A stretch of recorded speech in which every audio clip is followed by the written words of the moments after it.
PSG Fan TV, bonsoir à tous, bonsoir à toi Yang. Bonsoir. C'est le retour de la Ligue 1 en 2022, ça fait plaisir, avec quelques absents dû à la Coupe d'Afrique des Nations. Je pense à Hakimi, je pense à Ganagué notamment, bon il y a Diallo, mais je parlais surtout des titulaires.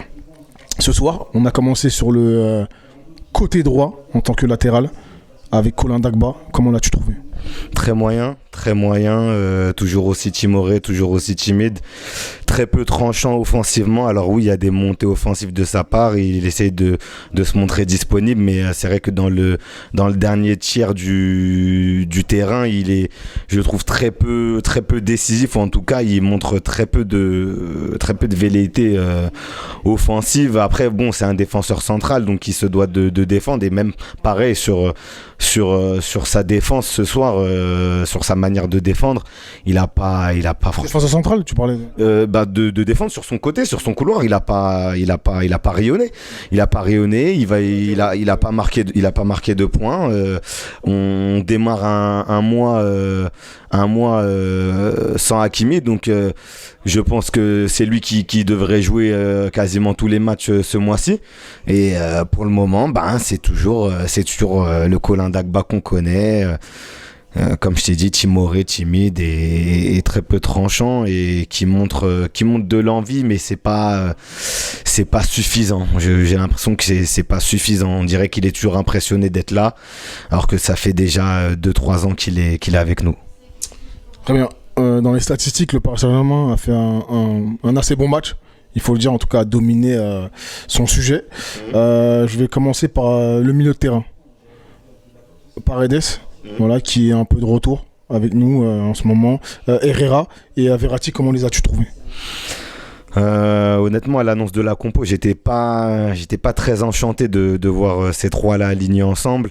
Verratti a fait un match assez correct quand même. J'ai très aimé comment il a terminé le match. Herrera, ça devient limite plus possible. Là, ce soir, j'ai vu un joueur qui est totalement à la ramasse sur pas mal de phases de jeu, qui protège mal sa défense, qui a des touches de balle superflues, qui est lent dans les transmissions.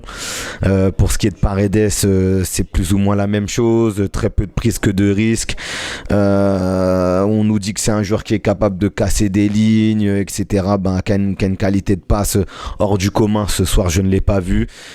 C'était quand même Lyon en face. Je pense qu'il y avait moyen de faire quelque chose. On savait que c'était un Lyon 13e de Ligue 1 avant le match, et que Lyon soit second, 8e, 13e avant de nous recevoir, ça reste Lyon, donc ça reste un adversaire assez coriace, et je trouve que dans l'ensemble, je trouve que le PSG n'a pas délivré la partie qu'il aurait dû délivrer en temps normal, parce que honnêtement, je vais te dire, moi je reconnais pas le PSG depuis le début de saison, donc et j'ai l'impression que chaque match c'est un peu la même copie, c'est un peu la même soupe qu'on veut nous faire avaler, donc voilà. Est-ce que tu penses que voilà, j'ai envie qu'on parle de Mbappé. Forcément, en ce moment, il joue très bien, très difficile de le critiquer, mais ce soir, j'ai trouvé que parfois il faisait pas les bons choix.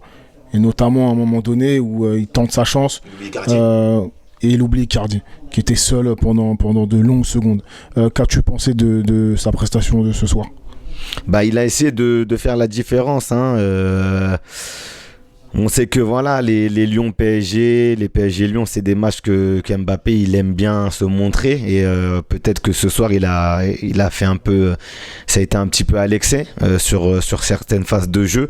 Après oui, il a oublié voilà, fameux joueur, mais dans l'ensemble, il y a eu quelques ratés de sa part, mais quand même Mbappé c'est un des meilleurs Parisiens, je trouve, ce soir, de par son activité, de par ses déplacements.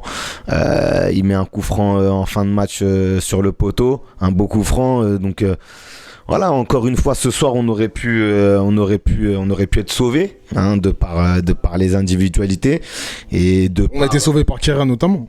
De part à nouveau des changements, on va dire, hein, encore une fois, Pochettino, c'est encore à ton crédit, voilà, hein, mais les changements qui font la différence, Simons, Michu, Kerrer, tu l'as dit, c'est Michu qui fait une superbe entrée, qui arrive à se placer entre les lignes, qui arrive à proposer des choses intéressantes, à faire bouger un petit peu cette défense lyonnaise. Donc pareil pour Simons, et donc voilà, Kerrer qui est rentré à cette place de latéral droit, à la place de Dagba, et qui a sorti son épingle du jeu à un poste où, je le redis, qui n'est pas le sien. Donc voilà. C'était compliqué ce soir, c'était une soirée compliquée, il y avait pas mal d'absents, Messi, Di Maria, etc. Messi, Di Maria, Neymar, Donnarumma, mais voilà, on continue de grappiller des points, ça va peut-être compter en fin de saison, je pense, c'est même sûr. Mais voilà, dans le contenu. Dans le contenu, c'était un test match. Dans un mois, il va y avoir le retour de la Ligue des Champions. Voilà, malgré toutes ces absences, j'aurais aimé qu'on tienne un peu plus la dragée au tassé lyonnais, qu'on s'expose moins à des contres, et qu'on maîtrise vraiment ce match de bout en bout, et que même on l'emporte ce soir. Donc voilà. Merci à toi. Bonne soirée.